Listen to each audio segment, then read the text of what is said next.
The Rockport dawn usually brought a gentle hush, a muted symphony of distant gulls, and the rhythmic sigh of the Gulf against the shore. But not this morning. The air, thick with the lingering chill of a tempestuous night, still hummed with an unsettling energy, a raw aftermath that felt alien to the familiar Texas coast. Cowboy Hank, a man whose life was a quiet testament to routine and a spiritual connection to this land, rode his sturdy Mustang, Sundancer, along the churning, sand-swept beach. The horse's hooves sank slightly into the wet grit, leaving temporary impressions quickly erased by the retreating tide. Hank's gaze, usually scanning for driftwood or the subtle signs of changing weather, was drawn, almost against his will, to an impossible silhouette emerging from the dissipating mist. There it was, a dark, imposing shape, impossibly large, out of place. A submarine, not a fishing vessel, not a rogue tanker, but the unmistakable, menacing military submarine beached on the very sands he had ridden since boyhood. Its hull, a dull metallic black, seemed to absorb the nascent light, making it an even more stark and shocking intrusion. Hank's breath hitched. Disbelief warred with a primal, instinctual sense of trespass. This wasn't just a shipwreck. This was an alien leviathan, a silent steel predator torn from its depths and flung onto his sacred ground. The sheer audacity of its presence here, in the gentle curves of the Rockport coast, was a violation. He dismounted slowly, his boots crunching on shells. Sundancer, usually calm and steady, snorted, shifting its weight, sensing the profound anomaly. The horse's ears twitched, muscles tensed, reflecting Hank's own internal tremor.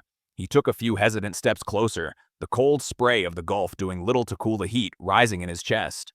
But before he could get within 50 yards, the first sirens pierced the dawn. A flurry of vehicles, headlights cutting through the remaining mist, roared onto the beach from the distant access road. Federal agents, military personnel in crisp uniforms, and local law enforcement swarmed the area with startling speed and efficiency. The once serene beach was instantly transformed into a chaotic theater of urgent commands and flashing lights. Hank was brusquely intercepted, his presence immediately deemed inconvenient. "Back up, sir! This is a federal scene!" A stern, unsmiling agent barked, waving him away as if he were a curious tourist, his role as initial discoverer utterly dismissed. He watched, an unwelcome outsider in his own domain, as yellow tape materialized, cordoning off the submarine, creating an invisible barrier between him and the truth. The agents moved with a practiced urgency, their focus solely on the massive vessel. They meticulously searched the obvious, the visible, the immediate perimeter. But as the human eyes were drawn to the colossal, metallic intruder, Sundancer, tethered loosely to a piece of driftwood, nudged at something half buried in the sand near the submarine's immense hull. Something small, dark, and insignificant, easily overlooked amidst the unfolding chaos in the agent's tunnel vision. Hank's gaze, sharpened by decades of observation, caught the subtle movement. He saw what Sundancer had unearthed, a small, cylindrical object half obscured by a tangle of seaweed and wet sand. With a swift, almost imperceptible motion, he moved closer, ostensibly to calm his restless horse, and scooped up the object, securing it in his palm, a silent act of defiance against the encroaching authority that sought to control every detail. It was cold, heavy, and undeniably out of place.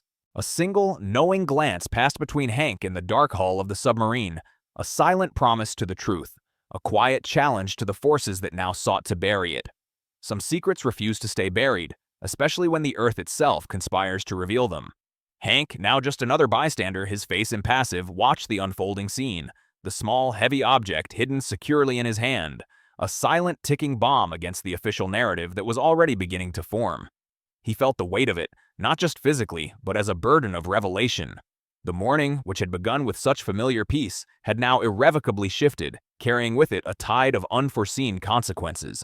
Before we continue, subscribe to the channel and tell us where you're watching from in the comments.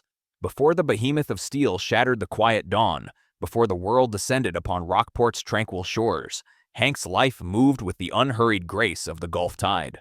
Rockport, Texas was a place where the rhythm of life was dictated by the tides, the seasonal migrations of birds, and the unwavering cycles of the sun.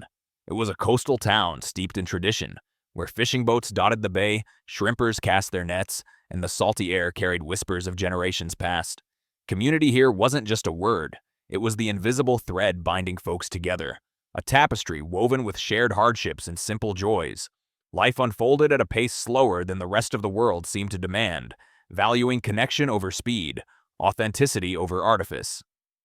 Hank wasn't just a resident, He was an extension of Rockport itself. A third-generation cowboy, his roots ran as deep as the ancient oaks that lined the coastal plains. He inherited not just the land, but a profound connection to it, a silent language spoken between man, horse, and earth. His family's ranching legacy was a weight he carried with pride, a testament to hard work and an enduring respect for nature's delicate balance. This was his world, a stark, profound contrast to the sudden, jarring international intrigue that now threatened to engulf his quiet home. His days began before the sun kissed the horizon, a ritual of quiet labor and communion with his land. He'd tend to his small herd of horses, each one a familiar friend, their soft nuzzles a comforting start to the day. Then, with Sundancer, his faithful Mustang, he'd ride the beaches, patrolling the coastline not out of duty, but out of an innate need to witness the unfolding of another day, to feel the sand beneath his horse's hooves, and to breathe the untamed air. It was a life of deceptive simplicity, built on hard work, honest living, and an unspoken reverence for the wild beauty surrounding him. Beneath his weathered exterior lay a soul deeply attuned to the land's unspoken truths, a quiet nature that often masked a fierce integrity. Hank harbored a deep respect for honesty, for the straightforwardness of nature, and for promises kept. His dream wasn't grand. It was simply to preserve his family's legacy, to keep the ranch thriving, and to protect the untouched beauty of Rockport from the relentless march of a world that often seemed to forget the value of what was wild and pure. Sundancer, his faithful Mustang, was more than just a mount.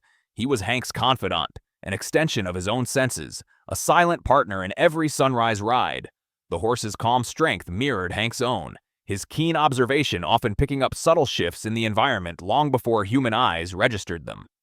There was an almost telepathic bond between them, a shared understanding forged over countless miles and quiet mornings. For generations, the people of Rockport had learned to navigate the whims of nature, the unpredictable storms and the shifting tides. But they also harbored a deep, simmering distrust of distant, impersonal forces, the federal bureaucracy, international politics, and the ever-looming shadow of external authority. These were the true antagonists in Hank's worldview. Abstract entities whose decisions, made from far-off capitals, often disregarded local autonomy and the unique needs of coastal communities. This quiet resentment wasn't born of malice, but of experience, of witnessing distant decisions affect their livelihoods, their environment, and their very way of life. Hank's inherent distrust of outsiders dictating local affairs was a deeply ingrained part of his emotional background, born from a lifetime of witnessing his community's concerns often dismissed or misunderstood. He understood that while the world might see Rockport as a quaint, isolated dot on the map, it was a place brimming with its own complex ecosystem and a proud, independent spirit. His quiet integrity, his stubborn independence, and his unwavering loyalty to his home were not just character traits, they were the very foundations of his being. These were the qualities that now, unknowingly, set him on a collision course with the demands of the emerging crisis, ensuring that he would not simply be a bystander, but an unyielding force against the currents of hidden agendas and external control. The quiet strength that defined Hank wasn't born of isolation, but rather forged in the crucible of countless small slights, subtle tensions that had long simmered beneath the surface of Rockport life. He carried memories like old saddle sores, each a reminder of times when the rhythm of his coastal town clashed with the dissonant hum of external authority. It wasn't always a dramatic confrontation. Often it was the quiet dismissal, the polite but firm disregard for local wisdom. He recalled the battles over environmental protection years ago, when state agencies had pushed through permits for coastal development, promising economic boom while ignoring the fishermen's dire warnings about delicate ecosystems. Hank had seen the red tide creep further inland, the oyster beds diminish, and felt the sting of those distant decisions on his community's livelihood. Their pleas, backed by generations of observing the Gulf's ebb and flow, were often met with the cold logic of economic models and bureaucratic jargon, effectively silencing the voices that knew the land and sea best. Then there were the broken promises, like the phantom infrastructure projects that vanished with each election cycle. Politicians, slick with rhetoric, would sweep through Rockport, promising better roads, improved harbor facilities, or support for the struggling shrimping industry. Yet, after the ballots were cast and the media vans departed, the promises dissolved like sea foam, leaving behind only the bitter taste of neglect. These weren't grand betrayals, but rather a slow, steady erosion of faith, a constant reminder that Rockport's needs were secondary to larger, more abstract agendas. Hank often felt the veiled humiliations, the way urban or federal representatives would speak to locals during town hall meetings, their tone laced with a condescending patience. Small-town simplicity, born of practical living and deep connection to the land, was often mistaken for unsophistication. He'd seen his neighbors, men and women of immense practical intelligence and resilience, shrink under the gaze of those who viewed them as quaint relics, rather than the backbone of a vibrant community. Their narratives, woven from generations of experience, were sometimes twisted by media or officials to fit broader, more palatable storylines, sanitizing the raw truth of their struggles for a wider audience. These were the moments of quiet injustice, where locals felt powerless against larger entities.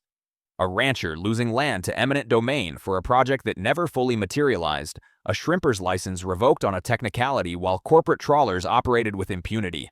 Each incident, though seemingly minor in isolation, chipped away at Hank's inherent trust in external systems, hardening his resolve and making him deeply guarded. He learned that the world beyond Rockport often prioritized control and image over truth and community well-being. The beached submarine, therefore, wasn't an isolated event. It was simply the latest, most dramatic manifestation of this ongoing power imbalance, this profound disregard for local voices and the quiet truths they held.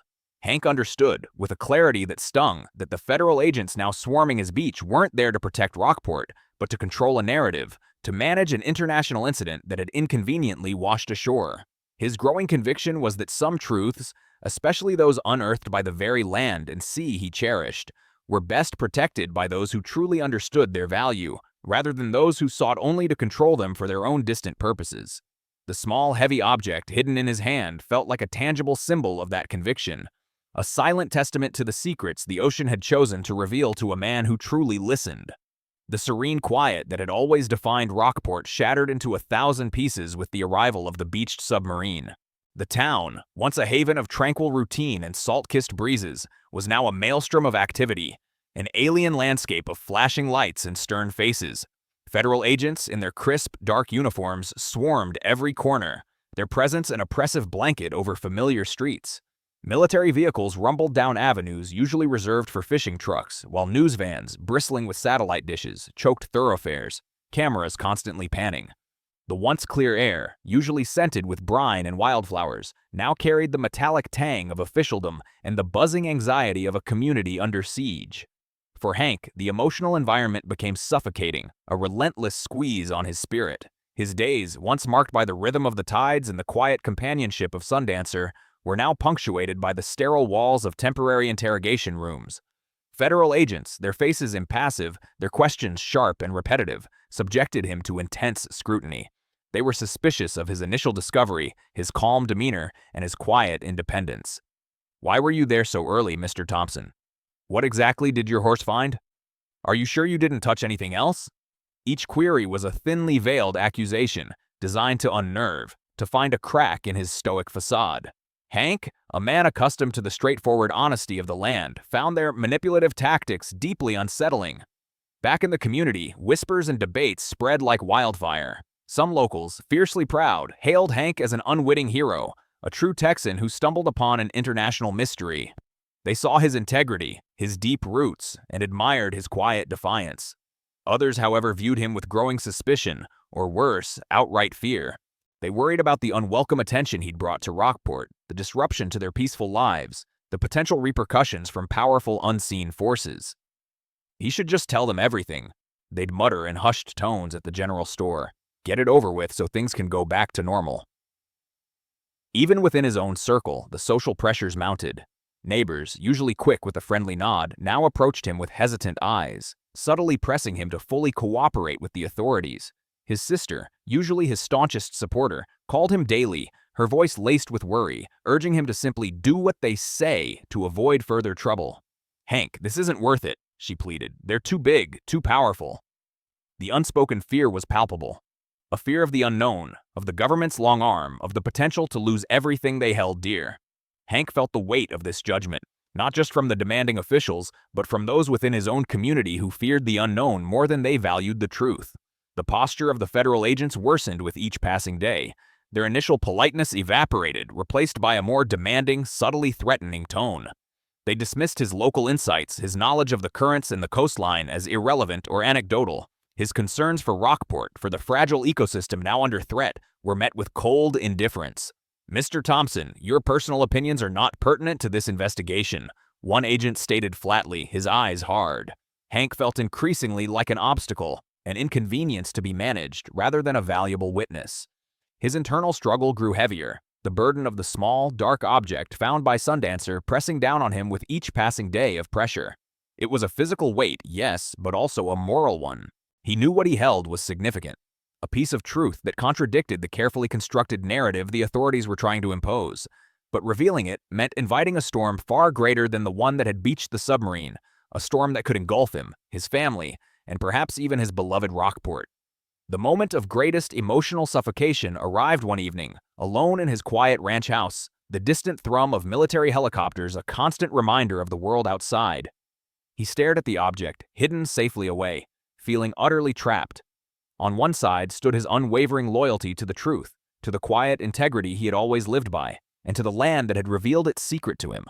On the other, the overwhelming impersonal force of a system that demanded control, that wanted to dictate the narrative, and that saw him as nothing more than a potential loose end. The choice felt impossible, yet inevitable.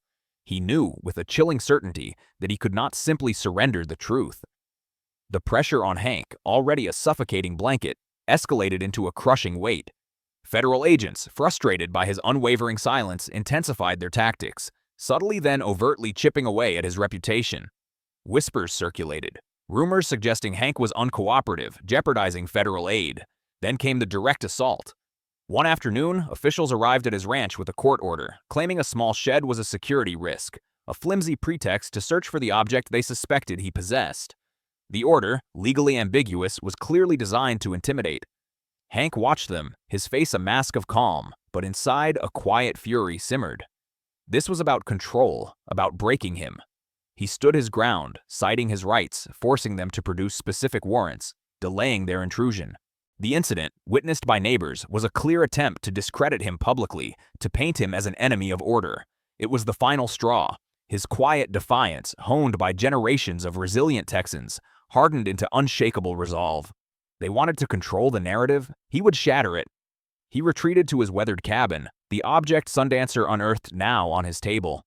For weeks he'd carried it, its smooth, cold surface a constant reminder of the secret. He'd initially dismissed it as obscure maritime equipment, but federal interest, their relentless pursuit, coupled with its unusual weight and sleek, non-corrosive design, hinted at significance.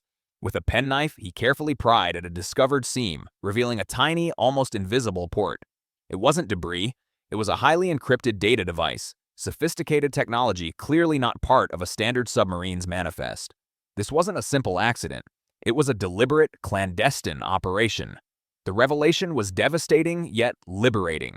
Authorities weren't just covering up an incident. They were suppressing evidence of something far larger, threatening to unravel international agreements and expose illicit dealings. Hank knew then, with absolute certainty, he could not remain silent. The device was the key, the undeniable truth to break official lies. He made a definitive choice. He would expose the truth, no matter the personal cost. His path wasn't immediately clear. He was a cowboy, not a tech expert, but Rockport, for all its charm, held unexpected connections. He remembered Mrs. Elena Rodriguez, a retired librarian running the local historical society. She possessed fierce intellect, surprising digital literacy from archiving, and an unwavering moral compass with a deep distrust of government overreach. He approached Elena under the guise of old ranch documents. Over quiet evenings, he cautiously revealed the device, explaining his predicament without full details, testing her reaction. Her sharp, intelligent eyes widened. "This is big, Hank," she whispered. "Bigger than Rockport." She recognized the gravity and danger. Elena, with her network of online forums and tech-savvy acquaintances, found an unexpected opportunity. She knew a former cybersecurity analyst, now living off-grid, who occasionally helped with pro bono digital forensics for activists. Through Elena's discreet channels, Hank got the device into the right hands. Days later, a coded message returned. Data intact. Mission log, encrypted but partial decryption reveals coordinates, dates, and references to special cargo and unauthorized rendezvous points far from Venezuela's declared routes. It details a clandestine operation, not a simple delivery, but a complex multi-party exchange involving shadowy figures and vast sums of untraceable currency. This was it. The crucial, undeniable evidence. It shattered the official narrative of a rogue submarine or navigational error, exposing a deliberate, illicit venture. This moment broke the cycle of Hank's suffering, transforming him from a reluctant, scrutinized witness into an active agent of truth. The turning key had been turned. His action irrevocably shifted the story from passive observation to active confrontation, setting in motion a chain of events that would shake Rockport and reach far beyond its peaceful shores. He felt profound purpose, mingled with cold dread of the storm he had just unleashed. The seismic shockwave Hank unleashed with his quiet act of defiance ripped through the carefully constructed facade of official secrecy. The encrypted data screamed its truths, exposing the submarine's illicit purpose and the clandestine operation it facilitated. Official statements portraying a mere navigational error crumbled under undeniable evidence. The public, initially bewildered, then outraged, demanded answers, shattering Rockport's comfortable silence into a cacophony of accusations and speculation. Hank, however, found himself at the epicenter of a different kind of storm. The fallout was intensely personal, a barrage of attacks from official channels and anonymous accounts. Accusations of espionage and treason flew. His phone rang incessantly with threats, veiled, then explicit, against his life, his property, and Sundancer. Federal agents became overtly hostile, their constant presence a chilling reminder he had crossed a line they would make him regret. His ranch, his sanctuary, felt violated, thick with suspicion. Grappling with the enormity of his choice, Hank wrestled with profound doubts and crushing isolation. Was the truth worth this terrifying price? His cherished quiet life was obliterated, replaced by constant vigilance and fear. Sleep became a luxury, haunted by angry officials and chilling callers. He felt a deep, wrenching loneliness, a chasm opening between him and his former world. The weight of dangers, to himself and community, pressed down, threatening to suffocate his resolve.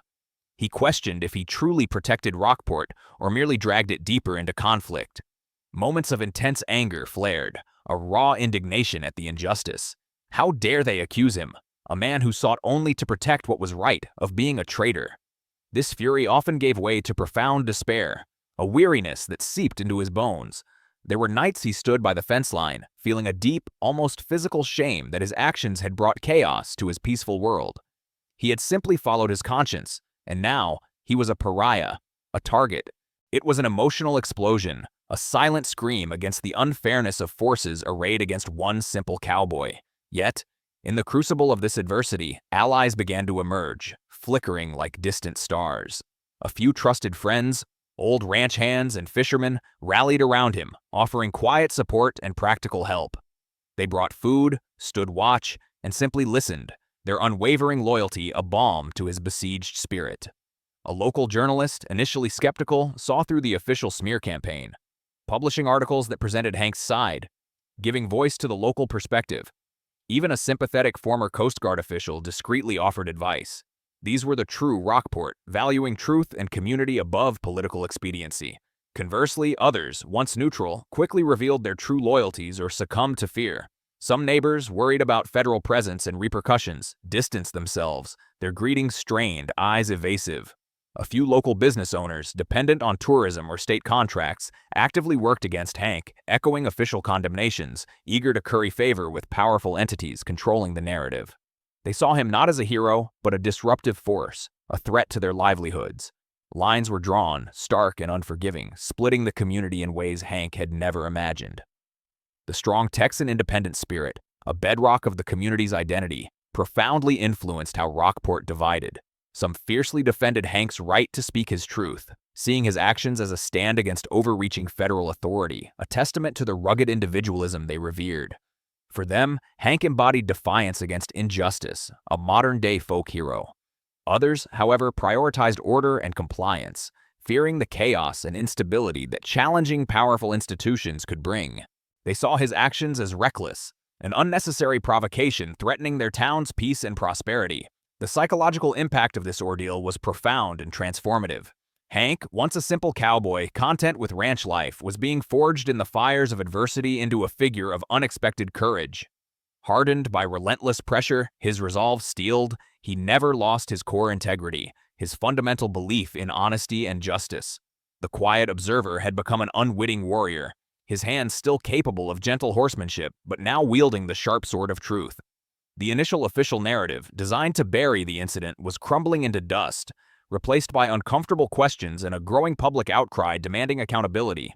The questions multiplied, fueled by the leaked data and Hank's unwavering testimony, amplified by the local journalist and sympathetic voices. The official narrative, already fractured, shattered completely under the weight of irrefutable evidence. The encrypted device Sundancer had unearthed proved to be a digital Pandora's box, containing not only detailed logs of the submarine's illicit cargo, a sophisticated array of surveillance equipment intended for a clandestine operation on U.S. soil, but also encrypted communications revealing a high-level conspiracy involving rogue elements within a foreign government and corrupt operatives within a seemingly legitimate international shipping company. The truth, once a whispered fear, now roared like a hurricane. The full consequences hinted at the moment Hank secured that small device on the beach, now cascaded across global headlines. The Venezuelan government, initially denying any involvement, was forced to confront the undeniable proof of its rogue faction's activities, leading to a public scandal that rocked its political establishment. Diplomatic repercussions were swift and severe, with international condemnations and economic sanctions threatening to isolate the nation further. High-ranking officials, both foreign and domestic, who had facilitated or turned a blind eye to the operation, faced public disgrace, investigations, and arrests. Their carefully constructed webs of deceit unraveled, exposing them to the harsh light of justice. The powerful, once untouchable, crumbled, their fall a stark reminder that even the most elaborate cover-ups can be undone by a single inconvenient truth. Hank, however, did not seek the spotlight. His was a quieter victory, a deeply personal, realistic emotional closure that resonated with the soul of a man rooted in the land. He didn't become a global celebrity, nor did he crave it. His satisfaction stemmed from the profound knowledge that he had upheld his values, protected his community from an insidious threat, and stood for the truth against overwhelming, intimidating odds. The peace he found was not the absence of conflict, but the quiet strength born from enduring it with integrity. He had faced down the storm and emerged not unscathed but whole. Rockport, his beloved town, grappled with its newfound, unexpected notoriety. For a time, it was a focal point for international media, a strange intersection of cowboy country and geopolitical intrigue. The initial divisions within the community slowly began to heal, replaced by a collective sense of pride and resilience. They had weathered the storm, their spirit unbroken, proving that even a small town could stand tall against larger forces. Hank's courage became a quiet legend, a testament to the fact that their local values, honesty, loyalty, and a deep respect for truth were not quaint relics of the past, but vital bastions against corruption.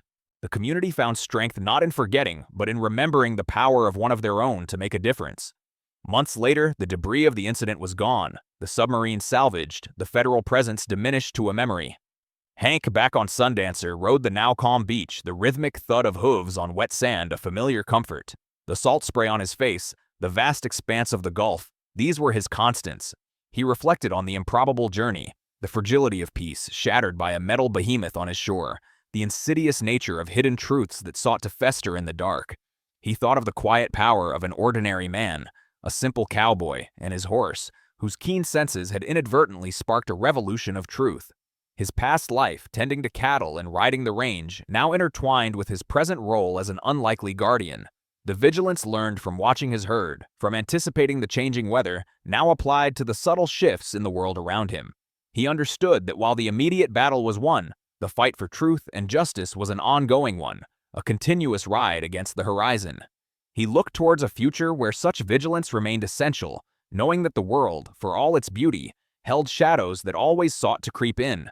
The sun dipped low, painting the sky in fiery hues, reflecting on the tranquil waters.